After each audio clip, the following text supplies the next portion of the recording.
Today on the Flash Traffic podcast, the U.S. seems to be amassing an armada off the Venezuelan coast to interdict cigarette boats. Drug cartels are using modern military weapons and techniques. The U.S. is considering sending private military companies to Ukraine. A new Ukrainian glide bomb, a Ukrainian soldier blends in with the Russian enemy, and more. Okay, let's go. Conflict, politics, military-industrial complex, technology, war.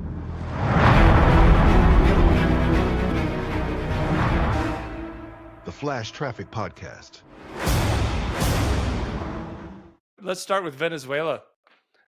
Let's start with this video. We're going to start right out. This video has been making the rounds since yesterday when the Pentagon released it. Okay, this is a video of a boat, a bunch of drug runners. Well, they got 4 engines 11. on there? 4 or 3 engines? 3 engines. It looks like 3. Apparently, 11 drug runners are on this boat. And according to Pete Hegseth, they had very detailed information about who was on it, what they were carrying, where they were going. And it looks like, bam, they got hit with a Hellfire missile, if I had to guess. This is Trump's tweet on Truth Social, which I found out is called not a tweet, but is called a truth. So here is Trump's truth about the strike. The strike occurred while the terrorists were at sea in international waters transporting illegal narcota. Okay, headed to the United States. Okay, man, that's a long trip on that little boat. They're going all the way from Venezuela. Trump didn't type that, by the way. Oh, here we go. I know where you're going with that. No, you know he didn't type that. Not enough capital letters? So Trump babbles like a drunk idiot on meth.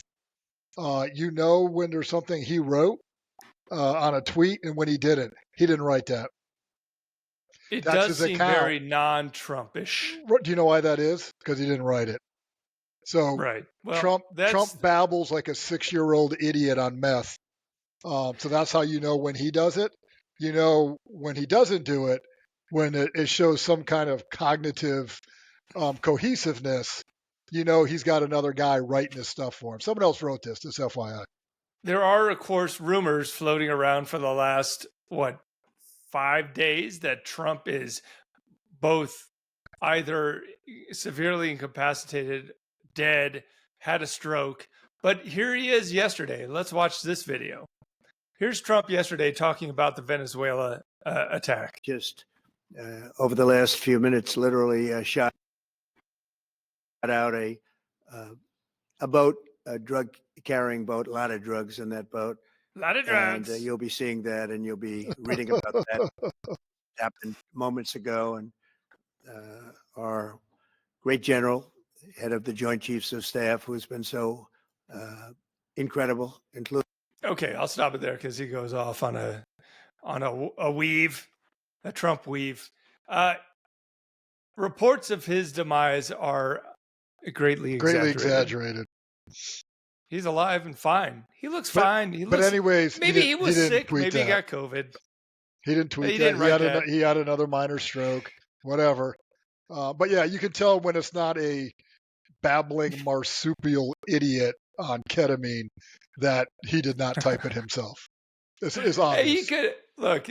The dude could have just been sick. Okay, he might have been sick for a couple days. Yeah, sure. It happens. I get sick too. You know, again, hasn't anybody ever heard of getting in front of the story? Like, why didn't the White House just say, the president's sick, he's canceling all his engagements, he'll make a presser when he's fine again? Could they not have just said that? Because he looks fine. He looks a little down a little bit down in that press conference, but for the most part, he looks fine. You know, that would take intelligent management to do that. Hence, why you don't see it. That's public affairs 101. No, I don't see. Yeah, right. Why he couldn't do that. Correct. Well, he could have I done want it, to go but he back didn't. to I want to go back to the video because there's Right, yeah, let's talk about still this. some speculation. There's still some speculation. I'll just play the video of the boat strike, as we're going to call it today. It's a bit tactical, and not knowing anything about the U.S. Navy or boats, this will be kind of a stretch. However, but you'll provide expert yes, analysis nonetheless. We will try. I am fairly familiar with the Hellfire missile. So let's just look at this strike. There is some speculation that it was a Hellfire missile, and that seems logical to me. But there's also some speculation that it was a drone, like a Predator or a Reaper. And I don't believe that the Navy uses those because, they're hard to fly. You need an aircraft carrier, right, to fly. So it looks to me like it was some kind of missile, laser guided missile, as you pointed out to me earlier. And Possibly. It could have been off a helicopter. It probably was off a helicopter because apparently they're flying Vipers out there, which is the Navy's version of a Cobra helicopter. So what do you think? What do you think it was? Well, I don't know. I think there's bigger questions out here, right? So if these guys are so I'm going to assume, I haven't researched it, these guys are a designated terrorist organization. Okay. Is that right? Sure. So assuming they are. I think these guys were supposed to be the Tren de Aguaga. I'm probably No, I think you nailed it. That's you nailed the it. cartel. Thanks. So Gracias. this is a larger topic, right? Of how do you stop drugs coming into the U.S.? This has been debated for decades. We failed at it miserably. Too many Americans want the drugs to come in. Too many people profit off it. But people have always said, and there's many movies, insert your favorite drug cartel movie, that if you want to stop this illegal entrant, you do need to treat it like an actual hot war. You actually need to use military resources and lethal force to kill drug runners. That's been argued for decades. There's nothing new here. Because Ronald Reagan's war on drugs was so effective. Was it effective? Because you haven't militarized it. Right? Watch every Sicario movie you watch. Your laws don't work. Your border security doesn't work. All your stuff you have doesn't work. So you think Ronald Reagan's war on drugs didn't go far enough? That's why it was ineffective. What was his war on drugs? Because apparently there's been an ongoing war on drugs for 50 years. Like it was the war on drugs. Pick a phase of it. I mean, it's a 50-year thing at least. Ronald Reagan coined that term. Okay, good for him. It has been found, supply side interdiction strategy has been found to be highly ineffective. Correct. So Trump is just continuing that trend, trying to stop the drug runners instead of trying to help the drug addicted. So you're not going to stop the drug addicted. The human species is an addict, and they want drugs. A certain percentage want it, will destroy their lives for it, will kill themselves over it. That also has failed. But Ronald Reagan and you don't think never militarized the war on drugs. It wasn't a war on drugs. It was a bumper sticker, just like the welfare queen that he popularized, another election bumper sticker. Let me throw out some numbers here on the war on drugs. It is believed that they interdicted 15% of the heroin traffic and perhaps 30% of the cocaine-based traffic. And it's also believed that some academics believe that they needed to interdict 75% of the supply to make an impact. I'll go with that. I'm not a smart guy. Drugs. 75%. I'll go with that. Sure. So that makes sense. So, but don't you think there is some merit in demand side interdiction as well? Sure, you got to do all of it. Shouldn't humans want this? Don't you think those humans people want drugs? Right. They want to be addicted. Right, they want to destroy themselves. That's in the human race. But Right. But don't you think those humans can be helped? Hey, come on down to Tucson and watch all the fentanyl crackheads on the street corners panhandling throughout the entire town of Tucson. You tell me what they want. Yeah. Go to Tent City on the south side of Tucson, where a couple hundred addicted fentanyl, mentally ill crackheads live off the grid. Tell me what they want. They want to destroy themselves. And how many millions has the city of Tucson spent trying to help those individuals? I don't know. Anything? I don't know. They should help it first by clearing them out with tear gas and then putting them in a facility. They don't want to get in a facility. Oh, they don't want like, treatment. That seems like effective therapy. Yeah. Well, you could try electric shock therapy. We could start with that. Well, I'll give you an example. Okay. The Salvation Army has an apartment complex down here that they run for drug users. You got to take a shower. You got to eat 3 meals a day. You got a curfew. You can't interact with criminals. They don't want to do it. They don't want to go there. They don't want to get treated. They don't want to get better. Maybe they're that's broken humans. A certain percentage of us are addicts, and we will destroy our lives for our addiction. And maybe there's different cures for different people. Sure. Maybe putting them up in an apartment building and tell them not to socialize with the individuals they usually socialize with is not a very good strategy for most drug-addicted armed guards individuals. On it. You got to make this a secure, armed facility. Doesn't sound like something that would cure a drug addict. If you don't have access to it, you're not going to be taking it. If you're an addict, there is no cure. Just like a destructive alcoholic who destroys their lives. There is no cure. You can never touch it again. You can't be around it. You can't smell it. But you can't go to a bar. You can't touch it. There is no cure. I get that. There's no cure. That. But how people get to that point where they're abstaining on their own, how they get to that is the path that is probably different. Sure, for a lot and of people. no one has figured it out ever. There are some treatment methods. Collectively, for some people that would work. Sure, for some people, going cold turkey would work. Collectively, for some people, haven't figured this out. Yeah. You don't have the drug epidemic in our country because someone's figured this out. You haven't figured it out. Or we haven't we're spending more money on supply line interdiction than we are on demand. It could be, but you want it. You're trying to say that therapy. They want this. Humans are addictive.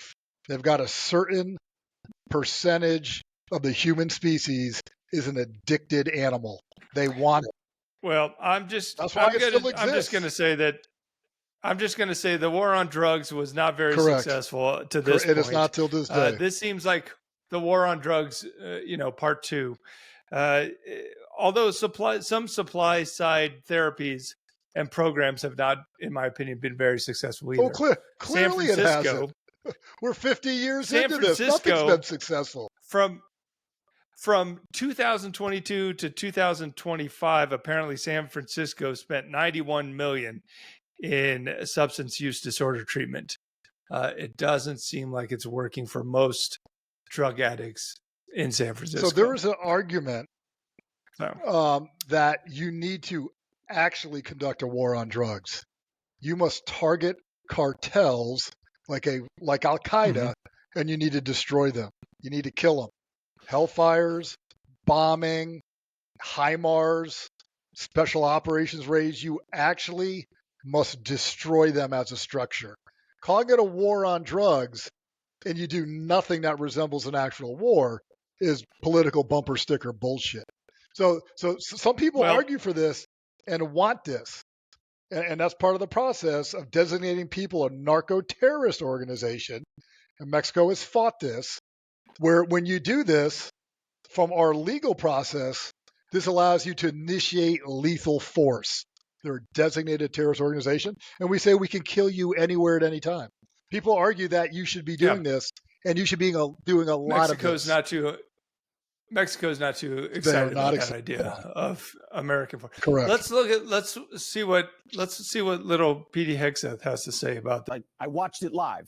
We knew exactly who was in that boat. We knew exactly what they were doing, and we knew exactly who they represented. And that was Tren de Aragua, a narco-terrorist organization designated by the United States, trying to poison our country with illicit drugs.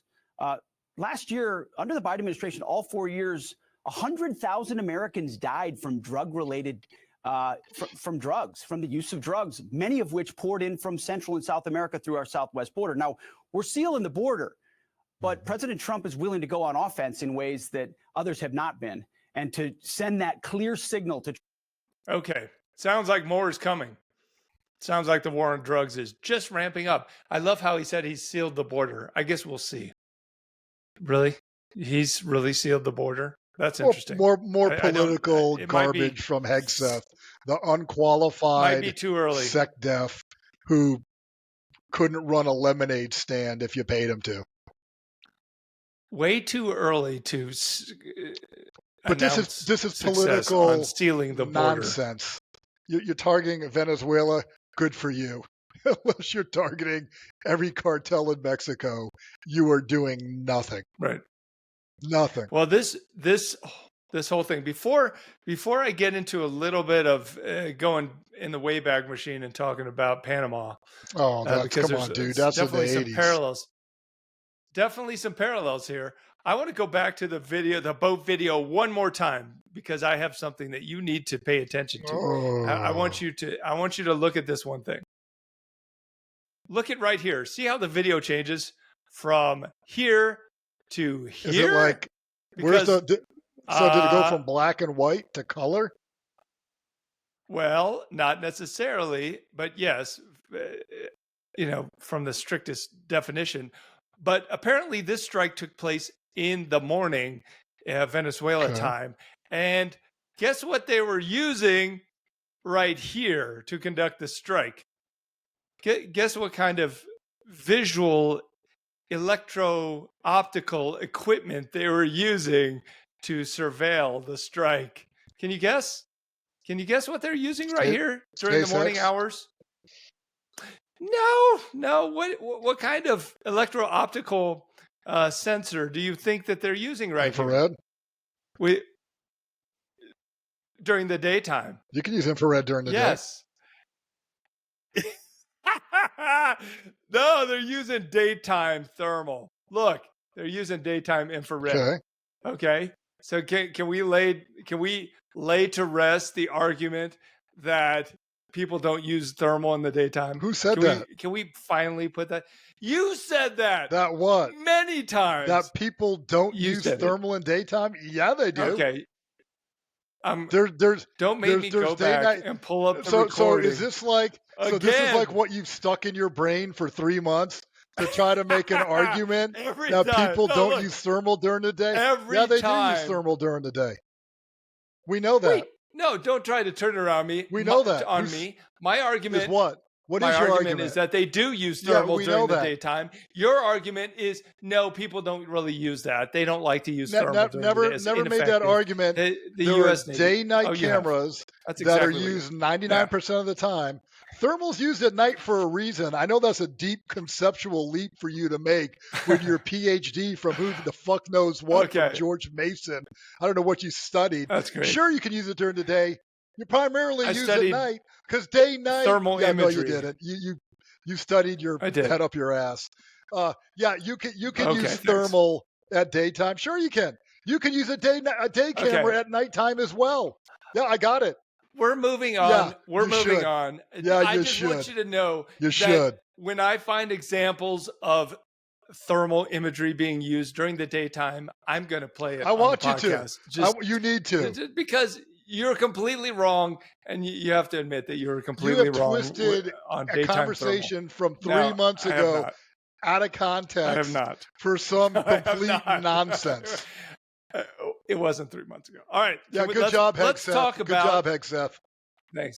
Let's talk about the parallels with Venezuela and Panama. So in December of 1989, the United States invaded Panama to apprehend Manuel Noriega, the ruler of Panama. That did happen. So they send in the 82nd, and they send in the Rangers, and they send in some, I think, some Navy SEALs, and they send in some other naval components. It was pretty much a joint endeavor. They also sent in the 5th Infantry Division as the mechanized infantry component out of Fort Polk, Louisiana. And I think this Panama thing went until January of 1990. Now, in 1990, I was a private in Fort Polk, Louisiana, in You the probably Army. peaked at that assignment. You peaked at that assignment. I did not go on Operation Just Cause.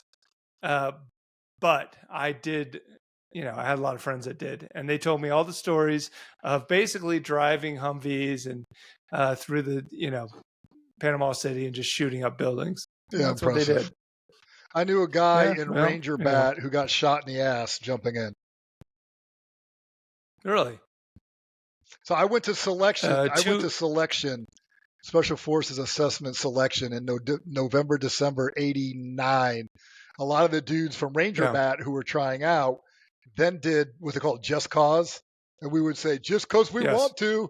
And so then these guys came back for phase 1 in January. And I think our stuff got done like early December. And a lot of these guys had done Panama. And we're like, what? You did what? And they're like, yeah, you're a bunch of rookies. You don't get it. And I'm like, you're right. I'm a rookie. I don't get it. I believe it was the only combat airborne jump since World War II. Like so legitimate? It was the only, I think legitimate so. One, yeah. Yeah, the only airborne jump into combat. Like on your airborne wings. I'm not airborne, but I'm air assault. But your airborne wings, if you have a combat jump, it's a gold star on top of your thing. Guys got gold stars. Have you ever seen that? Yeah, I've seen it. Guys that got gold stars for jumping into Iraq. 173rd. Really? Oh, because we secured the drop zone for them. Interesting. And we're like, oh, there we are drinking a Diet Coke. Oh, here they come. Oh, they're jumping. There you go. But they weren't getting shot at, and they didn't get shot in the ass. At them. It was completely secure. It was made up to justify having airborne the Rangers forces. The Rangers jumping into, as you just mentioned, the Rangers jumping into Panama did get shot at while they're coming down under fire, under canopy. That was the real deal. Air assault is the real deal, but let's not debate it. That's right. I agree with you. So there's a lot of parallels between Panama and what's happening in Venezuela. Although Panama, a lot smaller military force at the time in the 1989, 1990 than Venezuela has mounted now. So not exactly the same kind of fight. But Trump has history with Venezuela. And I think what we're seeing here is Trump taking care of loose ends. Because his first term, he had this fight with Maduro, right? And he basically backed Juan Guaido. I might be killing that I think name. you nailed it. Yeah. You got it. Thanks. As Venezuela's interim president in 2019, in January 2019. And then they had something called Operation Gideon, which was led by a U.S. Special Forces guy, retired, and a Venezuelan ex-general.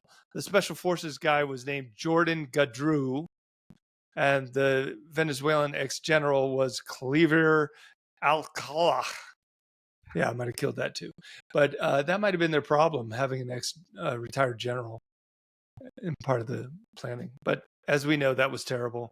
A lot of people got killed. It was basically their Bay of Pigs. It was like a little Venezuela Bay of Pigs. And a lot of guys got captured, got killed. The two U.S. Special Forces guys got captured, and then they were released in a prisoner swap later on. But I think Trump is just finishing, taking care of unfinished business in Venezuela. Axe to grind. Not something the country needs to do, but what he wants to do. Well, yeah. I mean, War Powers Act, he can determine, when in the course of national security when it's necessary. So I guess it's within his power. Correct. Also correct. Here in Newsweek, this just came out a couple hours ago. Here's a list in Newsweek of the, quote, full list of U.S. Navy ships Trump has sent to the Caribbean. Here is the list of USS ships: Gravely, Dunham, Sampson, Iwo Jima, San Antonio, Fort Lauderdale, Lake Erie, Minneapolis, St. Paul, and Newport News. And it's a mix of Aegis missile destroyers, Berkeley-class missile destroyers, and amphibious assault ships. And they believe there's about 4,000 Marines and sailors floating out there. What's the point of all this? Who knows? Are we going to invade Venezuela?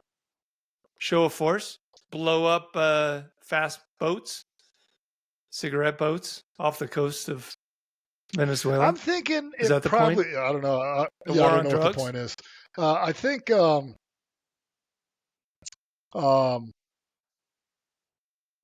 I'd like to see some sort of solid picket line, going into U.S. waters from Latin America, and then doing lethal strikes on every confirmed drug vessel.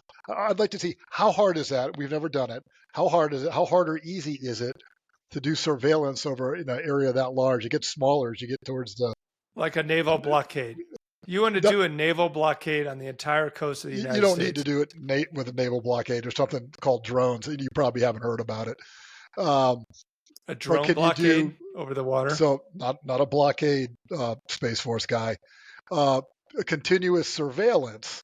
I wonder how hard is it to effectively surveil X amount of coastline for drug running boats, and then how hard is it to whack every single one of them? Hard? Easy? I don't know. That's what you'd have to do.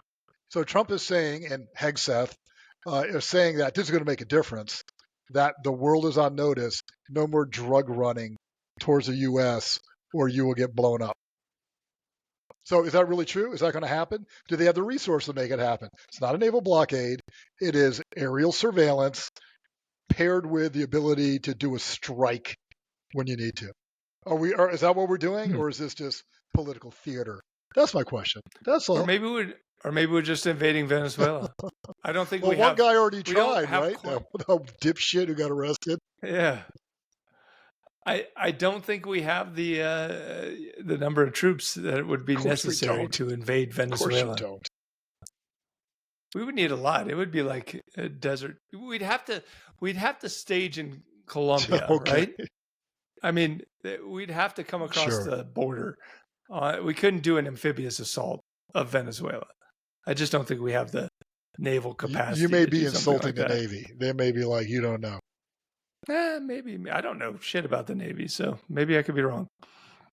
Probably I don't think you're wrong. I think you're probably right. You're right on most things. Yeah. Oh, thanks. Thanks for the vote of confidence. All right, let's switch gears a little bit. This is still kind of the war on drugs. This is still kind of... Is it? South of the border, interdiction, kind of Monroe Doctrine kind of stuff here. Let's look at this. This is a headline from the New York Times. It is... America's paper. With the newspaper of record for the United States of America. Quote, with drones and IEDs, Mexico's cartel adopt arms of modern war. So what this article is talking about is basically the cartels are using drones and modern military equipment like the Browning M250 cal, grenade M203 grenade launchers, you name it. The cartels are becoming more militant. And I guess if you look at this picture right here of all the improvised drone bomblets that the cartels have been making, I guess they're, they look pretty crude, but they're They do look well crude. advanced beyond that of the United States I was Army. Have gonna you ever say, seen a drone drop a grenade? Who's more advanced, them or the U.S. Army? Apparently, looking at these pictures, at least these pieces of munition have fins to stabilize the thing That one from looks pretty good. dropping Couple from of them look the okay. drone. Couple of them look okay. Couple of them are not bad. I guess my question is, have these guys ever heard of a 3D printer? No. Because my God, can't you? I mean, some can't of them you just are 3D? also I mean, sad. I know the cartel has money. Right. Some of them look Yeah. at, you'll be surprised where that money goes and how much doesn't go to the people who actually need it. Because the whole thing's a Ponzi scheme. Yeah. People at the top get it. Sure. A lot of the low-level schmucks who need to do this don't actually get the money that they need. Right. Look at this drone. Look at this drone bomb right here. Which one? This white one with the black fin. The white one with the black fins That and confounds the me. blood draw What is that? containers right here. Like, is it supposed to be like some kind of biological Yeah, it's weapon? a biological weapon. Did they drop it? Yeah. You're going to get hepatitis. Did they go into the local, it's Mexico, so they probably went to, it could be hepatitis, or they went into the local restaurant and just kind of like scraped some E. coli off the grill and then stuck it in those vials. And, maybe that's what they did. Oh, boy. Apparently, it could be hepatitis C, but apparently they're using aluminum phosphide, which is a highly toxic pesticide that can cause severe illness and death by releasing phosphine gas. So that doesn't look like what that is. But this thing might be something like that.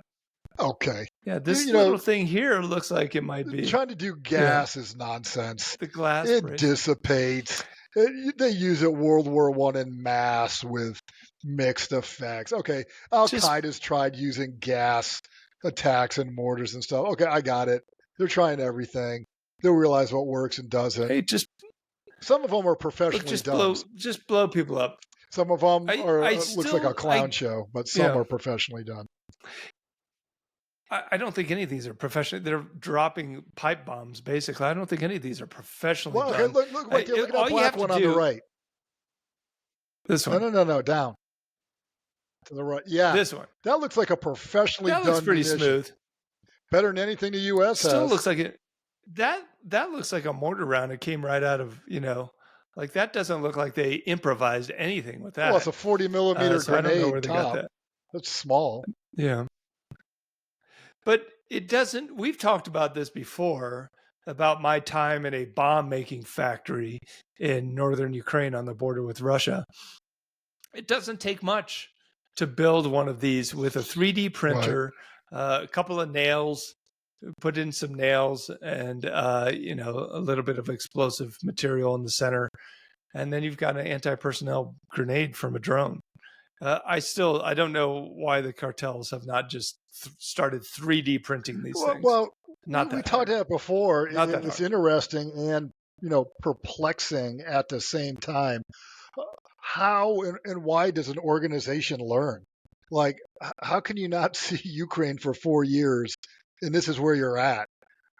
How can you have all that money and access to resources and produce shit that probably a middle schooler here in the U.S. could come up with better if you paid him $10?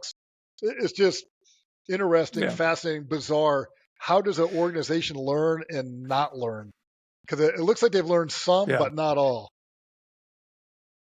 Well, I know there's people in the U.S. Army that are like, hey, why aren't you just 3D printing these little 40 millimeter? You know what the captain says? Shut up! I'm the one asking the questions. Shut up! You don't get paid. You don't get paid to think. It's probably Private Tingle.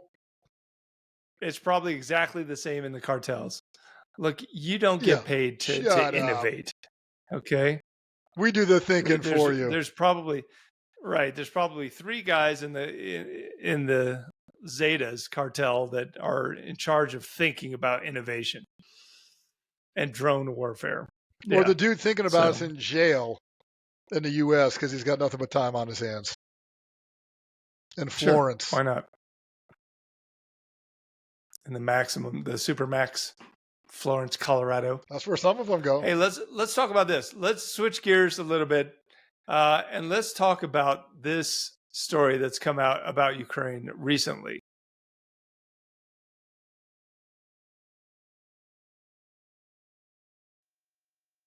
Donald Trump and the United States have floated the idea of using private military firms in Ukraine after the armistice is signed. No. Surprise, surprise. No, let me guess. Oh, I wonder who's going to honcho that effort. Eric Prince?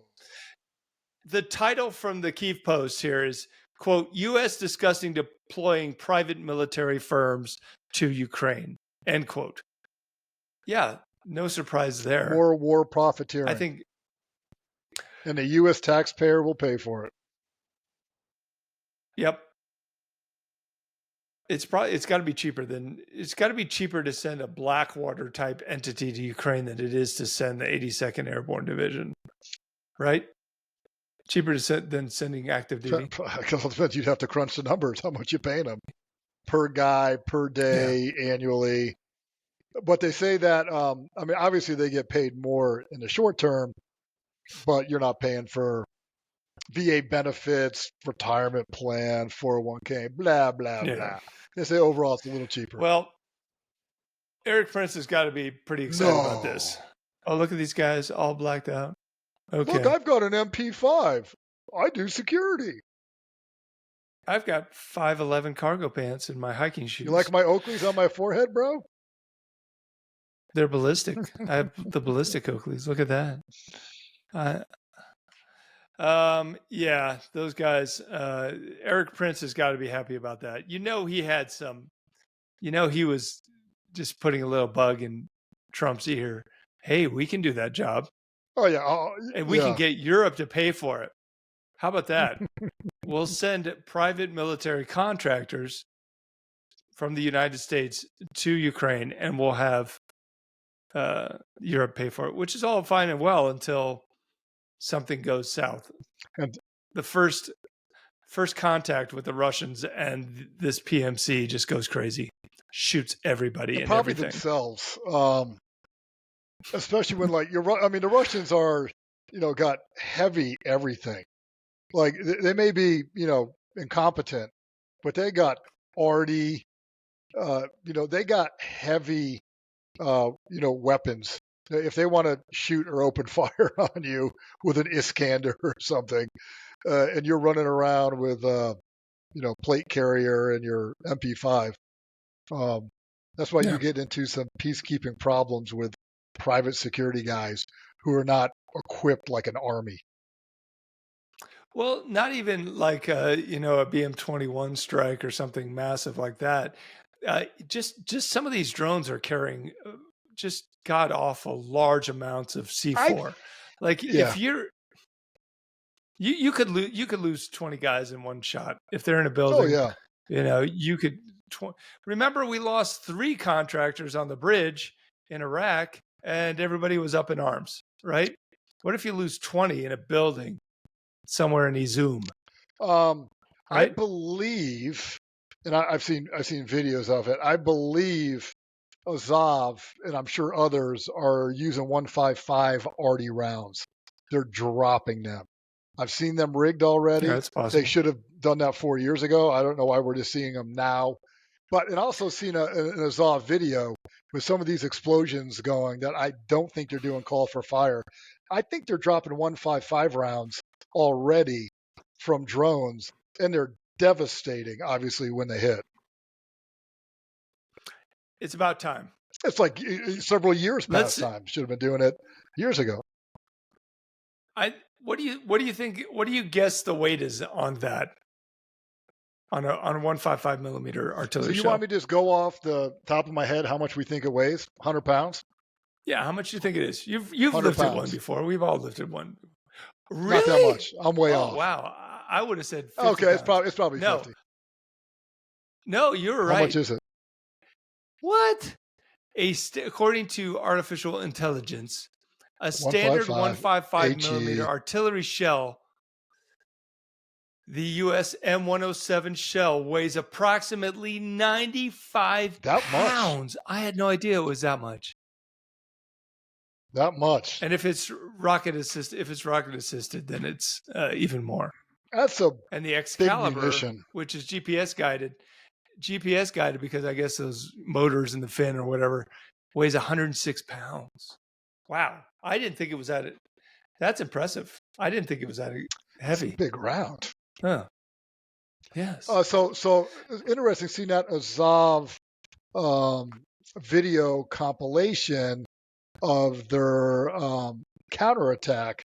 It looks like to me they're dropping 155 rounds, or I don't know, or 120 millimeter mortar shells or something from drones on top of buildings. The explosions are massive, and that's what they should be doing, and that's how you replicate artillery. Yeah. Well, we talked about the drone carrying the e-bike to that guy. Yeah. The whole bike, yeah, right. Yeah, the drone was carrying the entire e-bike, and that e-bike was well over. It was about 100 pounds. So, but they also only had a distance of about 2.5 clicks. Yeah, not far. So not very far. A lot shorter than just having a self-propelled gun shoot it from 20 clicks. But you know what? Right. That self-propelled gun is probably going to get hit one day eventually. That dude with his little Baba Yaga drone probably isn't. Yeah, probably. Russia's lost. Apparently Russia's lost a lot of artillery. Both sides have lost a lot of artillery. You would think, well, we're 20 kilometers back. Russia's lost 501 pieces of towed artillery. 501. At least 963 SPGs. At least that's what we know of. That's quite a bit. Yeah, I just read today that the Ukrainians have produced over 300 of their Bodana self-propelled guns.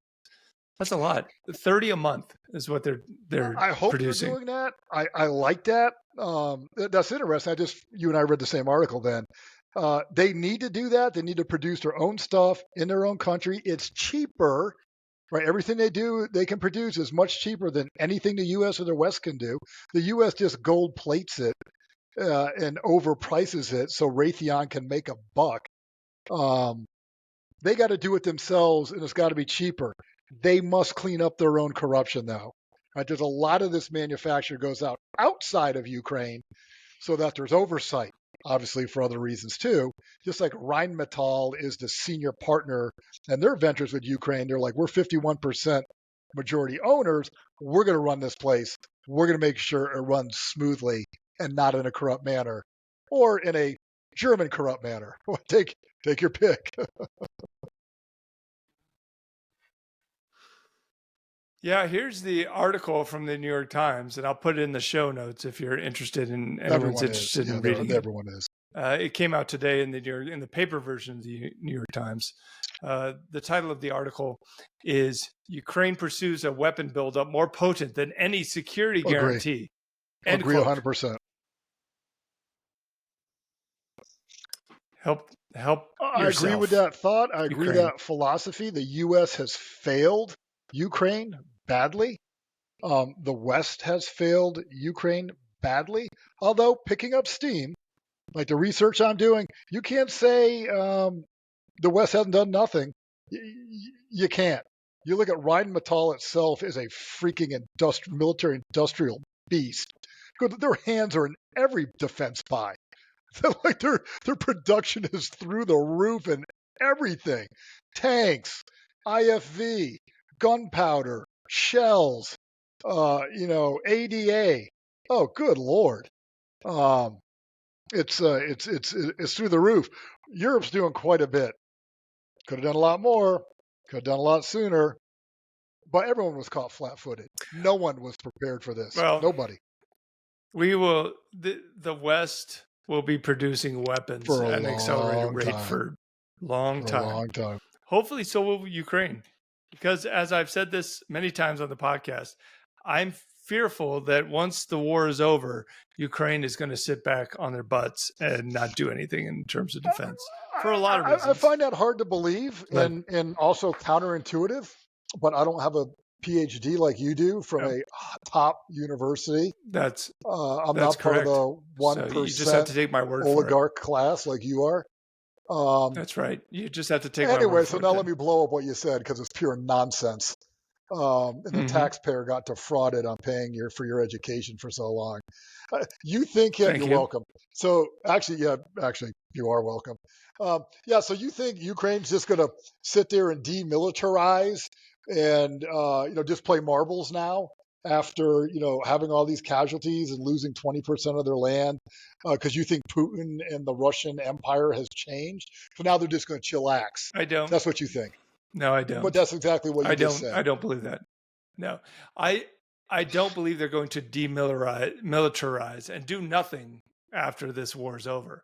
I'm fearful that they will not be as zealous about providing for their own defense after the war is over. That corruption will continue to seep into their military-industrial complex. They'll take a peace dividend. The army will not. It'll still be a shitty Soviet army. I'm worried that all the drone pilots will go get IT jobs, and it's hard to fly those drones. You can't just put on the goggles and fly cheap Chinese drones. So what do you think Russia's going to do? So that's your professional analysis of the Ukrainian military trend. What's your analysis of the Russian military trend? They going to do the same thing? Russia demilitarize? No, I think Russia will. I think Russia will continue to build up their military. What about in Ukraine? Because that's what Russia does. What about in Ukraine?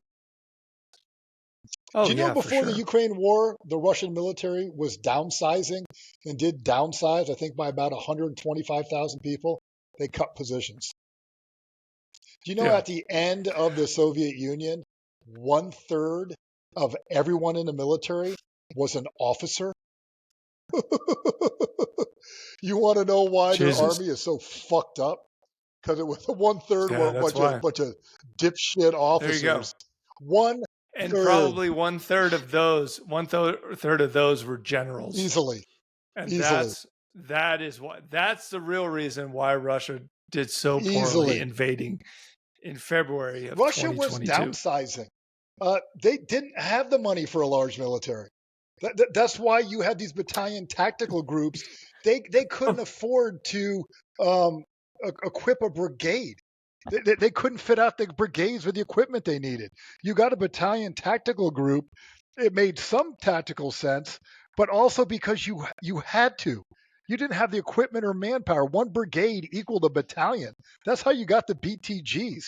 Russia wasn't doing well militarily before this. There's some interesting contradictions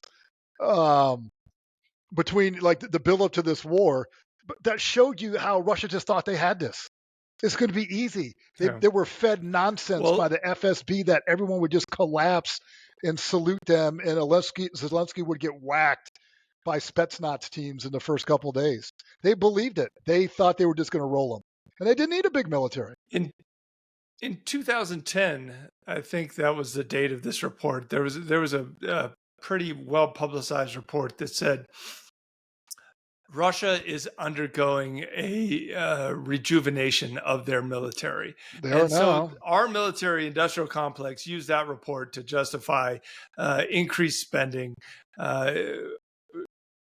$1 trillion defense budget as it is now. And it was wrong. It was absolutely wrong, the military industrial complex, because as I've said many times, the lack of an existential threat is an existential threat to the military industrial complex. You nailed it. So they have to make it up. Enemy. They make it. I didn't come up with that saying, but I say need it all competition. The time. You need an enemy. Yeah. The U.S. got incredibly complacent after the Soviet Union collapsed and just did stupid shit, like turning over our critical mineral supply chains to China. Complacent, had no competition, fat, dumb, and lazy, and made bad decisions. We need a competitor. Yeah. It's like the nature of the international state system. We need a competitor. Well, it also is fear mongering, for sure, right? They do a lot of fear mongering that, oh, Russia is going to invade the Baltics. Well, I think they would have. They would have if Ukraine went well. Ukraine didn't go well. These guys swallowed a porcupine, and now they're like, oh shit, they're not going to now. They're not for many years are they even going to be thinking about invading anyone else. They're still going to be working on Ukraine 10 years from now. So let's end on two videos. One is simply a video of the Ukrainians' new glide bomb. I like it.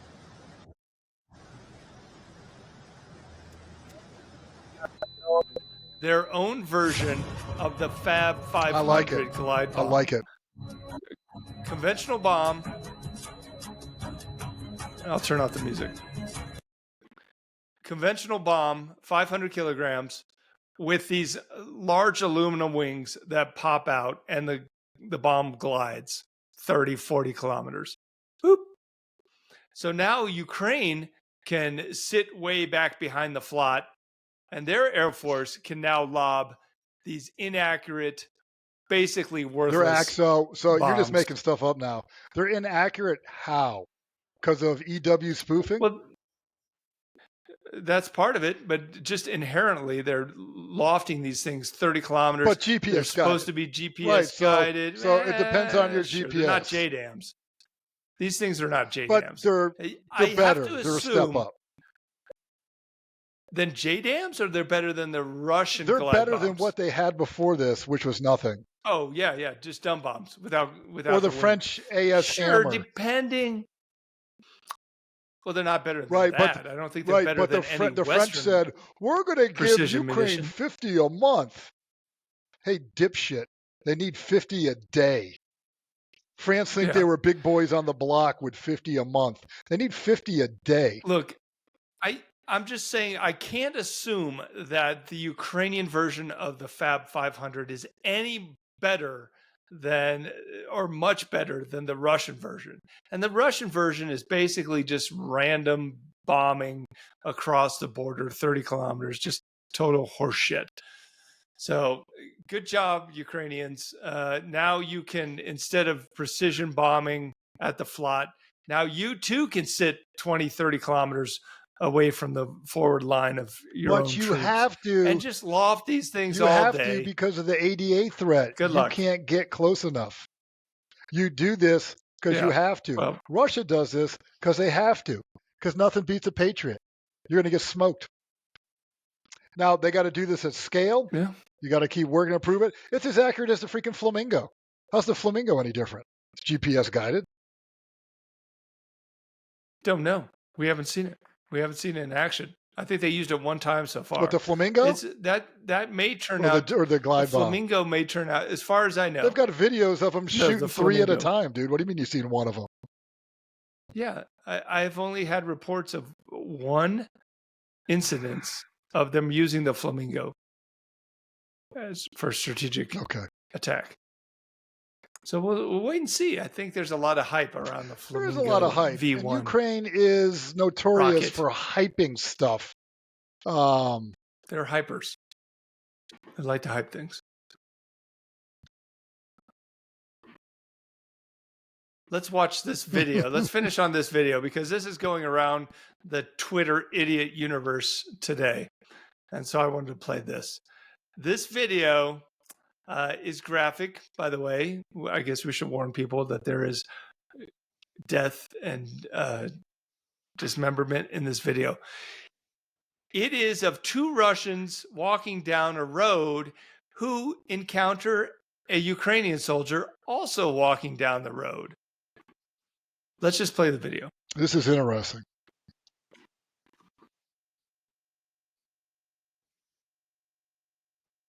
Here's the Russian. There's the Ukrainian walking down the same road. They're about 30 meters apart, maybe 50 meters apart. Hey, comrade! Oh, and they catch up, and the Ukrainian's just playing like, it cool. What's up, How are dog? you doing? You Hey, VDV, jak bro? sprawy? VDV? You VDV, bro? Hey. And then he's like, boom, boom. Shoots them both in the head. Just like, you fucking Russians. Boom, boom. Murders the Russians. Murders the Russians and then gets the hell out of there. Interesting video. Interesting video because, you know, a lot of Ukrainians speak Russian and Ukrainian. There's not a lot of Russians that speak Ukrainian. So I'm pretty sure if this was switched and those were two Ukrainians, I'm pretty sure a Russian could not pull that off just linguistically, or has a much lower probability of success in pulling something like that off. To Now that speak Russian, act like you're Russian, and then, you know, when the time's right, you pull out your gun and you shoot them both in the head. Now that shows you the confusion of war. 1,000-kilometer front, mixing of lines, porous front, not this contiguous trench line where anyone on the other side is bad. Different recon elements going out, people getting lost, onesies, confusion. That happens. Good on that dude to make it through that, because it looks like they were walking up behind him, and he had to turn around. Yo, what's up, they dog? Were coming up on him. Yo, so Zelensky sucks big dick, and they're like, "Oh, you're cool, bro." Azov's a bunch of jerk offs. Oh yeah, true that. He had to play it really cool. That Ukrainian had to be just super chill. And obviously he didn't have the tape on. He didn't have the blue or green or yellow identification tape that both sides use. Russians use red and white, almost a silver, it looks like. So that's interesting how he didn't have his tape on. And now they wear the same uniforms. I mean, Ukrainians use green tape too. They use yellow. They use blue. I mean, green, yellow, and blue is generally Ukraine. Red, white, and silver is Russian. Yeah. It reminds me of Band of Brothers when they're on the hedgerows in England and they're training. And, you know, to identify friendly forces, you have the clicker. Is that what they called it? Sounds like a frog. And you would, and you would make the little click, click, click, click sound with the clicker. And that's how they knew that on D-Day, at least, you were friendly forces hiding in the hedgerow and not Germans. So sounds a little ridiculous and antiquated, but start mixing the lines and wear the same equipment. Everyone, you know, you got all the same shit on. Yeah. Now figure out who's who. It's when your life's on the line. It's the fog of war. Fog of war. Easy to get turned around. Yep. You're in a firefight. Everybody's dead in your squad. You don't know which way is north. You know, who knows? You're confused. Maybe you're concussed. You have a little bit of TBI from the artillery shells going off. So you make a wrong turn at Albuquerque and you end up on this road that is actually a control point, a linear control feature for the Russians. Right. And now you got to speak Russian, which is okay because, hey, you probably grew up in Kharkiv and you speak Russian just fine. Totally fluent in Russian. I know lots of people that are, you know, just started speaking Ukrainian like 3.5 years ago. And they spoke Russian their whole life. And now they won't speak Russian at all. They only speak Ukrainian 3.5 years later. Highlighting Putin's demand that Russian-speaking people be allowed to speak Russian in the Donbass. Yeah, it's an issue. It's an issue. Okay, well, good chat. Good chat. And I will talk to you on Friday for War We Friday. We better have... I'm still alive. Didn't have a stroke. Hegseth better have some more data for his extensive counter-drug campaign he's doing. He better have some more data. We'll see. I wonder if he's getting any sleep at night worrying about invading Venezuela or attacking Venezuela. Or maybe just sitting off the coast and just blowing up little cigarette boats all day. That'll stop the drug trade for sure. Okay, good chat. Likewise, Doctor. Always a pleasure. Bye-bye. Bye-bye.